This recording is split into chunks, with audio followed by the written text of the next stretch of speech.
প্রবাস থেকে একদিনে ভাই প্রশ্ন করেছেন, মোহতারাম শায়েখ, আমরা প্রবাসের জীবনে আছি, যদিও প্রবাসের জীবনে পরিবার পরিজনকে ছেড়েই থাকতে হয়, এটা আমরা সকলে জানি। এখন কথা হচ্ছে, একজন প্রবাসী কিভাবে হালাল পন্থায় তার যৌন চাহিদা কিভাবে মেটাবে, এর কোনো হালাল পন্থা বা পদ্ধতি আছে কিনা।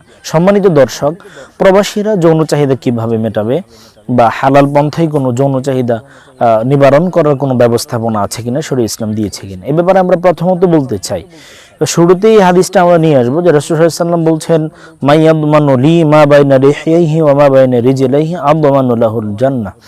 যে ব্যক্তি দুটো অঙ্গ, তার দুটো অঙ্গকে হেফাজত করার জিম্মাদারি নেবে, আমি তার জান্নাতের জিম্মাদার হব, জান্নাতের জিম্মাদার হব। সুবহানাল্লাহ। এক হচ্ছে দু চোয়ালের মধ্যবর্তী স্থান হচ্ছে মুখ, দুই নম্বর হচ্ছে দুই উরুর মাঝখানের স্থানটা হচ্ছে লজ্জাস্থান। লজ্জাস্থানকে হেফাজত করতে হবে হালাল স্ত্রী এবং হালাল পন্থা ছাড়া। যেমন আল্লাহ কোরআন আল হাকিমে আল্লাহ তাআলা বলছেন যে সত্যিকার ইমানদার এবং জান্নাতের উপযুক্ত জান্নাতুল ফেরদাউসে যাবে যে সমস্ত ইমানদার, আল্লাহ তাআলা এদের কিছু কোয়ালিটি, আল্লাহ কিছু বৈশিষ্ট্য আল্লাহ তাআলা বর্ণনা করতে গিয়ে বলছেন, আল্লাযীনা হুম লিফুরুজিহিম হাফিযুন।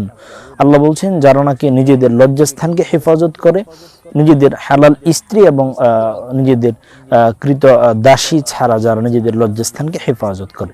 এখন প্রবাসীরা তাদের যৌন চাহিদা মেটানোর জন্য কি পন্থা ব্যবহার করবে, এ ব্যাপারে গোটা পৃথিবীর ইসলামিক স্কলার যারা আছেন তাদের ভিন্ন ভিন্ন দুটো মতামত বা ফতোয়া আছে। এর মধ্যে একটা হচ্ছে ওলামায়ে আরব, মিডল ইস্টের ওলামায়ে কেরাম অনেকে বলছেন যে প্রবাসী যৌন উত্তেজনা অতিরিক্ত যদি হয়ে যায় সেক্ষেত্রে মাস্টারবেশন, হস্তমৈথুন জায়েজ। এবং দীর্ঘ পরিসর জমহুর ওলামায়ে কেরামের মতে যে যৌন চাহিদা হালাল স্ত্রী ছাড়া অন্য কোনো পদ্ধতিতে এটা নিবারণ করার কোনো পদ্ধতি শরীয়ত ইসলাম দেয় নাই।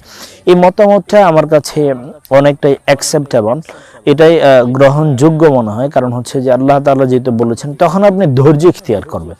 যৌন চাহিদা যখন আপনার আসবে, আপনি যৌন খুনসুটি বা যৌন চাহিদামূলক যে চিন্তা ভাবনা আছে এগুলাকে আপনি বর্জন করে এড়িয়ে চলবেন। সেক্ষেত্রে আপনার যৌন চাহিদাটা তেমন আসবে না।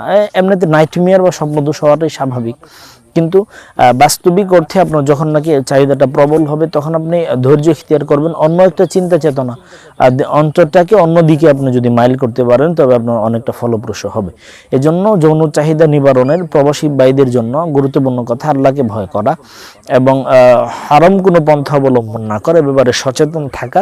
কোনো অবস্থাতে হারাম কোনো কাজ করা যাবে না পারতপক্ষে, এবং এটাই চেষ্টা করবেন যে কোনোভাবেই যেন হস্তমৈথুন বা মাস্টারবেশনও না হয়, এটাও কিন্তু হারাম। আল্লাহ তাআলা আমাদের বোঝার বোঝে আমল তৌফিক দিন, আমিন।